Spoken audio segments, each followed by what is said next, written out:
जय श्री गणेश। नमस्कार, मैं आचार्य संजय द्विवेदी। मेरे समस्त प्रबुद्ध दर्शकों का मेरे चैनल पर हार्दिक स्वागत है। आज मैं मीन राशि का अप्रैल माह का मासिक राशिफल लेकर आपके सम्मुख उपस्थित हूं। अप्रैल माह में जो ग्रहों की स्थितियां बन रही हैं तथा जो ग्रहों के परिवर्तन होंगे वो मीन राशि के जातकों को किस प्रकार का प्रभाव देने वाले हैं, कौन सा भाव प्रबल होगा, कहाँ कितना लाभ ले पाएंगे, कहाँ पर समस्या आ सकती है, उसका क्या निराकरण है। संपूर्ण विश्लेषण मैं पूर्ण तर्क के साथ करने जा रहा हूं। प्रिय दर्शकों, ये राशिफल आपके चंद्र राशि पर आधारित है, अर्थात आपकी जन्म कुंडली में यदि 12 नंबर में चंद्रमा है तो आपकी मीन राशि। मीन राशि के स्वामी गुरुदेव बृहस्पति हैं, जो वर्तमान समय में मेष राशि में गोचर कर रहे हैं, जहां पर उनकी स्थिति अत्यंत प्रबल है, जिसके कारण ये कहीं ना कहीं का लाभकारी स्थिति है। तो लग्न आपकी इस माह में प्रबल रहने वाली है। पूरा माह यहाँ पर गुरुदेव बृहस्पति आपके द्वितीय भाव में रहने वाले। प्रारंभिक समय जो ग्रहों की स्थितियां हैं वो इस प्रकार हैं। लग्न में राहु होंगे, सूर्य और शुक्राचार्य भी होंगे। द्वितीय भाव में गुरुदेव बृहस्पति बुध के साथ होंगे। आपके सप्तम भाव में केतु का गोचर होगा। आपके दसम भाव में चंद्रमा होंगे, प्रारंभिक समय में होंगे, परंतु इसके पश्चात ये राशि का परिवर्तन कर लेंगे तथा आपके द्वादश भाव में शनिदेव के साथ मंगल का गोचर चल रहा।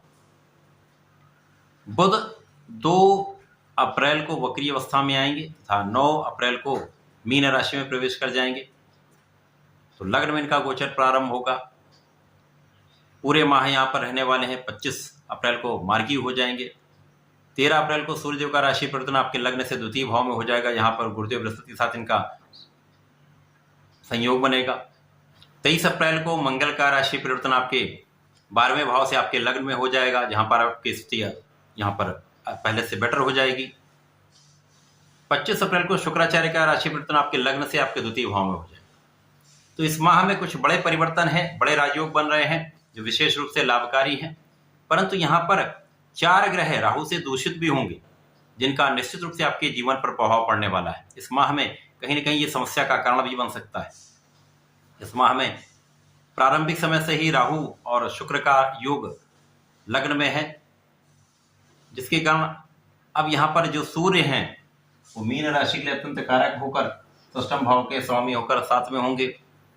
जो शुक्राचार्य हैं वो मीन राशि के लिए आपके अष्टम के स्वामी हैं तथा यहाँ पर आपके पराक्रम के स्वामी हैं।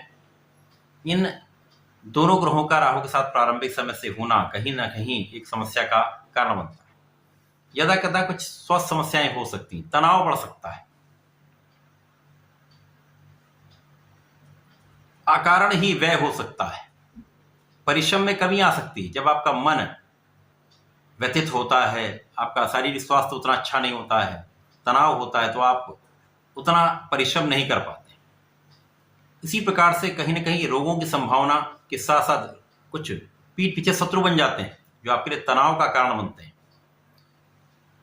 सर्वाइकल की स्थिति बढ़ सकती है, जिनके साथ सिर दर्द की समस्या है, माइग्रेन की समस्या है, वो बढ़ सकती है। तो यहाँ पर आपको ध्यान देना होगा, संतुलित रहना होगा, क्रोध से बचना होगा, क्योंकि यहाँ पर क्रोध भी आपका बढ़ सकता है। राहु का प्रभाव आपके पंचम को भी बाधित करता है, आपको सप्तम को भी बाधित करता है, आपके भाग्य को भी बाधित करता है। यहाँ पर संतान पक्ष कुछ निर्बल हो सकता है, शिक्षा ज्ञान के भाव में निर्बलता आ सकती है, जीवन साथी के साथ सामंजस्य में समस्या होगी, आपके भाग्य में कुछ निर्बलता आ सकती है। ये तो राहु का जो नकारात्मक प्रभाव है ये मिलने वाला है। ये पूरा माह आपको मिलेगा, क्योंकि राहु लंबे समय तक यहाँ पर रहने वाला। तो यहाँ पर कुछ तनाव भी होगा, कुछ टेंशन बढ़ेगी, शारीरिक समस्याएं भी कुछ रहेंगी, जिसके कारण कहीं ना कहीं कार्य भी आपका बाधित होता है, आपका परिश्रम भी बाधित होता है, लोगों का उतना सहयोग आपको नहीं मिल पाता है। विशेष रूप से यहाँ भाई बहनों को उतना सहयोग आपको नहीं मिल पाता है। अब यहाँ पर यदि देखें तो गुरुदेव बृहस्पति के साथ बुध का जो गोचर है वो अत्यंत श्रेष्ठ है। तो राहु का नकारात्मक प्रभाव है, परंतु यहाँ गुरुदेव बुध के साथ बहुत अच्छी स्थिति में लग्न के स्वामी तथा जो आपके कर्म के भी स्वामी, उनकी स्थिति धन भाव में। तो यहाँ पर आपका कार्यक्षेत्र आपको धन का लाभ देता रहेगा।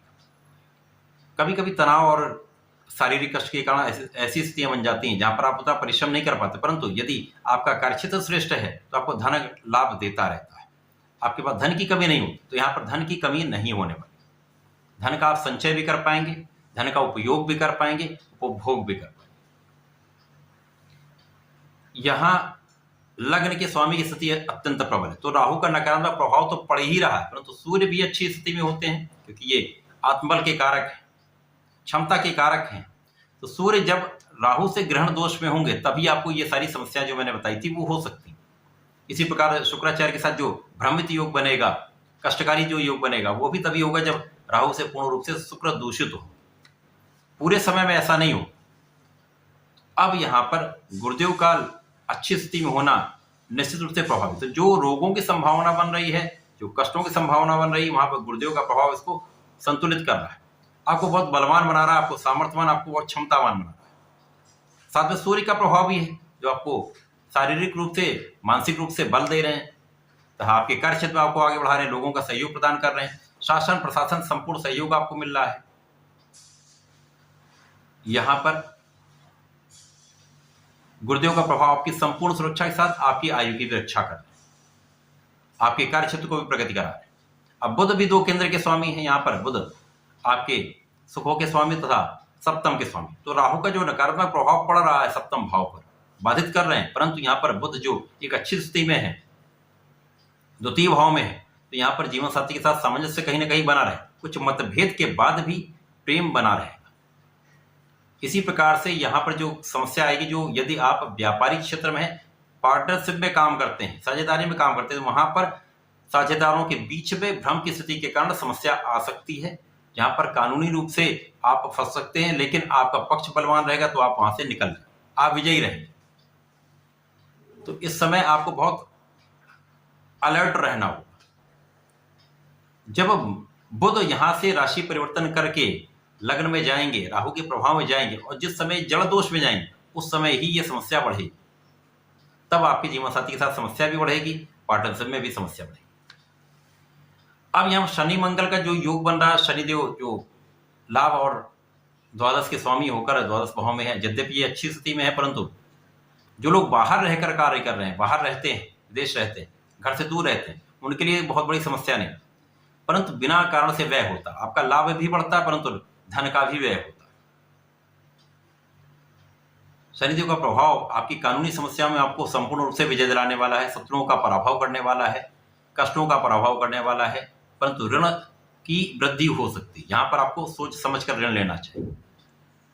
परंतु यहां भाग्य के स्वामी के साथ जो धन के स्वामी मंगल, इनके साथ शनिदेव का प्रारंभिक समय में होना, यहाँ मंगल रहेंगे लगभग 23 अप्रैल तक रहेंगे, तो यहाँ पर निश्चित रूप से परिश्रम के बाद भी बहुत, जितना आप आशा करते हैं इतना धन का आप लाभ ले सकते हैं, उतना लाभ नहीं मिलता, क्योंकि भाग्य का उतना साथ आपको नहीं मिल पाता।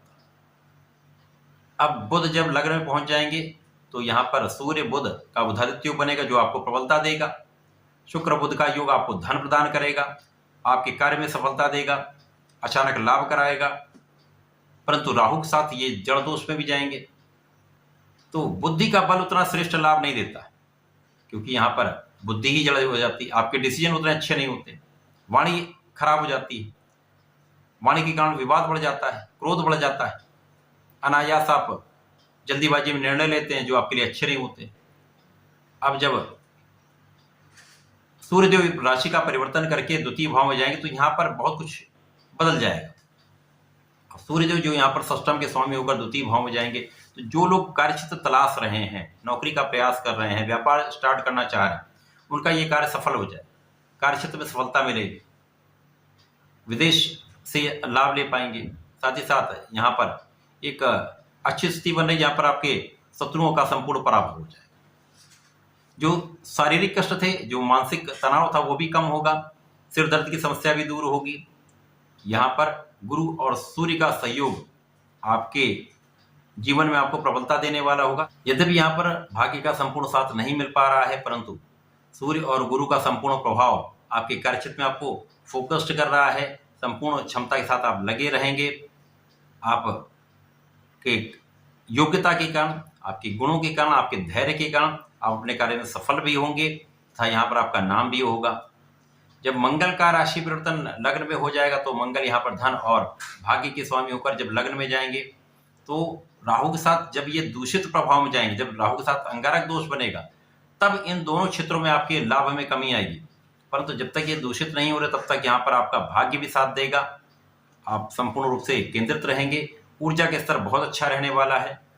यहाँ पर बुध, मंगल और शुक्र जो राहु के प्रभाव में रहेंगे, उसके बाद भी आपका बल, आपका सामर्थ्य आपको बहुत आगे बढ़ाने वाला है।